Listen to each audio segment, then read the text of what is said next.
उद्या श्रावण प्रदोष. ऋणमुक्तेश्वर महादेवाचा प्रभावी उपाय.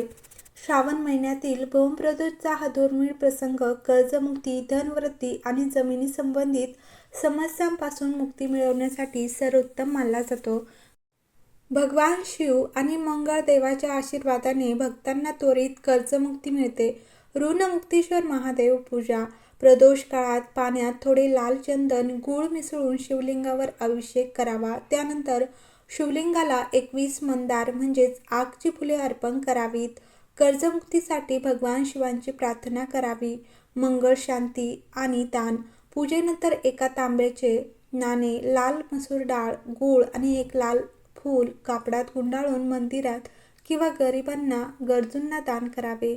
ऋणमोचन मंगळसूत्राचे पठण. प्रदोष काळात तांब्याच्या दिव्यामध्ये मोगऱ्याच्या तेलाची वात आणि भगवान शिवांसमोर बसून ऋणमोचन मंगळसूत्राचे पठण करावे. यामुळे जुनी कर्जे देखील फेडण्याचा मार्ग मोकळा होतो. भगवान हनुमानाला मोगऱ्याचे तेल आणि कुंकवाचे वस्त्र अर्पण करावे. हनुमान चालीसा, बजरंग बाण 5 वेळा म्हणावा. पूजेची सोपी पद्धत. संध्याकाळी पुन्हा स्नान करून स्वच्छ लाल किंवा पिवळे वस्त्र परिधान करावे. उत्तर किंवा पूर्वेकडे तोंड करून बसावे. ईशान्य दिशेला. भगवान शिवांची पूजा करा. शिवलिंगाला पाणी, दूध आणि गंगाजलाने अभिषेक करावा. बेलाची पाने, धोत्रा, राग, लाल चंदन अर्पण करावे. उदबत्ती आणि दिवा लावा. ओम नमः शिवाय या मंत्राचा 108 वेळा जप करा. शेवटी प्रदोष व्रताची कथा ऐकून आरती करावी.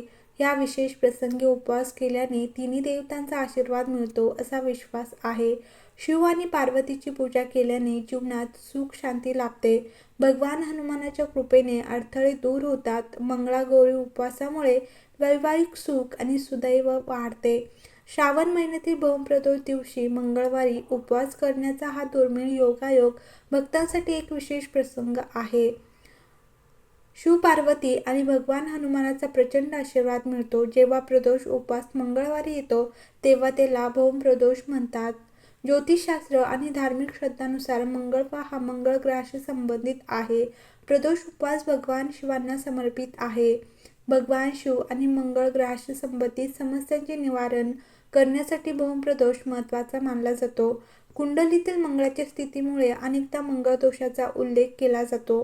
ज्योतिषशास्त्रीय मान्यतेनुसार मंगळ दोष हा विवाह आणि वैवाहिक जीवनाशी संबंधित समस्यांचे कारण मानला जातो. मंगळ दोषापासून मुक्ती मिळवण्यासाठी भगवान शिवांची पूजा करणे आणि भौमप्रदोषच्या दिवशी उपवास करणे फायदेशीर मानले जाते.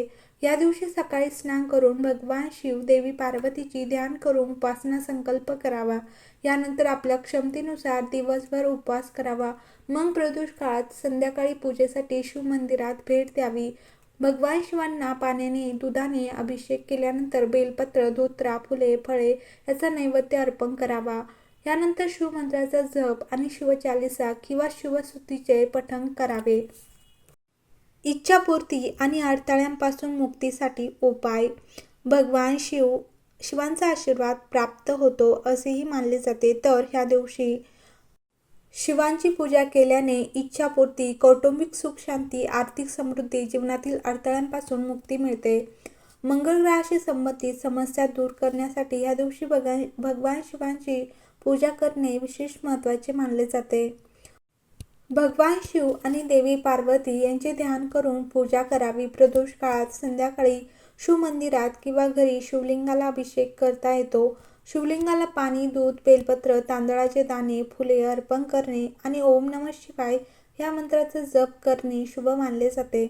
यासोबतच शिवचालीसा, शिवस्तुती किंवा भगवान शिवाशी संबंधित मंत्राचे पठण करता येते. मंगळवार असल्याने भगवान शिवांसोबत हनुमानाचीही पूजा करता येते. भक्त हनुमान मंदिरात जाऊन हनुमान चालीसाचे पठण करू शकता.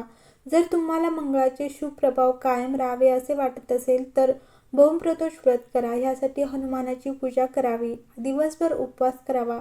त्यानंतर संध्याकाळी महादेवाची पूजा करून भोजन करावे. असे केल्याने आपल्याला भौमप्रदोष व्रत पूर्ण झाले असे मानले जाईल. आपल्याला उपवासाचे शुभ फळ प्राप्त होईल. मंगलचंडिका स्तोत्र पठण करावे. भौमप्रदोषच्या दिवशी मंगलचंडिका स्तोत्र पठण करणे अत्यंत महत्त्वाचे मानले जाते. संध्याकाळी आंघोळ करून बसायला सांगा. घराच्या ठिकाणी पंचमुखी दिवा लावा आणि मंगलचंडिकाचे ध्यान करावे. त्यानंतर मनातल्या मनात 11 वेळा मंगलचंडिका स्तोत्र म्हणा. त्यानंतर शक्य असल्यास विवाहित महिलांनी देणगी द्या. तुळशी बजरंगबलींना खूप प्रिय आहे. एक कथा आहे की एकदा अन्न खाल्ल्यानंतरही हनुमानजींचे पोट भरले नाही. मग श्रीरामांच्या सांगण्यावरून आई सीतेने हनुमानास तुळशीचे पान खायला दिले. मग हनुमानजींची भूक भागली. भोमप्रदोषच्या दिवशी तुळशीच्या 108 पानांवर श्रीराम यांचे नाव लिहून हनुमानजींना अर्पण करा. असे केल्याने हनुमानजी खूप प्रसन्न होतील आणि तुम्हाला इच्छित वरदान देतील. भोमप्रदोष करणाऱ्या व्यक्तीने सिंदूरमध्ये चमेली तेल मिसळावे आणि बजरंगबलीला तो लेप लावा. जो उपवास करू शकत नाहीत त्यांनी गोड पदार्थ खावे. असे केल्याने तुमच्यावरील मंगळदोष कमी होईल आणि कुंडलीतील ग्रहाची स्थिती बळकट होईल. भोमप्रदोष व्रतातील शिवपूजनालाही अत्यंत फलदायी मानले जाते.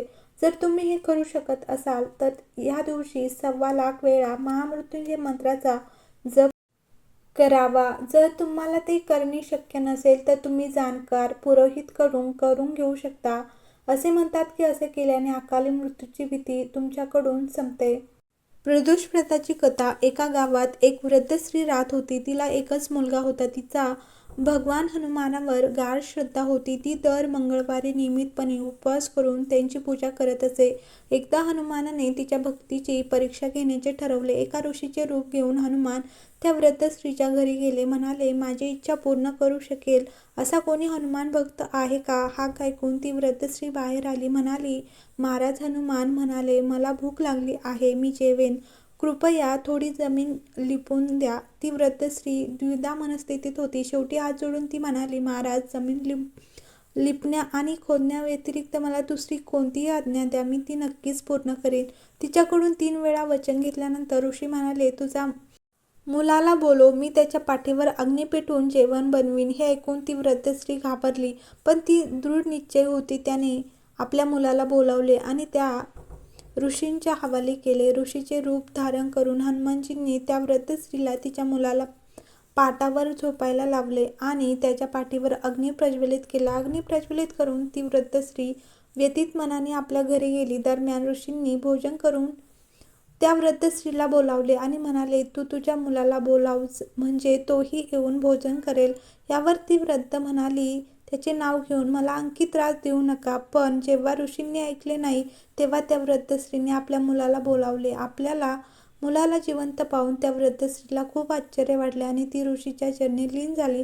हनुमानजी आपल्या मूळ रूपात प्रगट झाले आणि त्यांनी त्या वृद्ध स्त्रीला भक्तिपूर्ण आशीर्वाद दिला. अशा प्रकारे भोमप्रदोष व्रताच्या दिवशी वाचल्याने किंवा ऐकल्याने महत्त्वाचे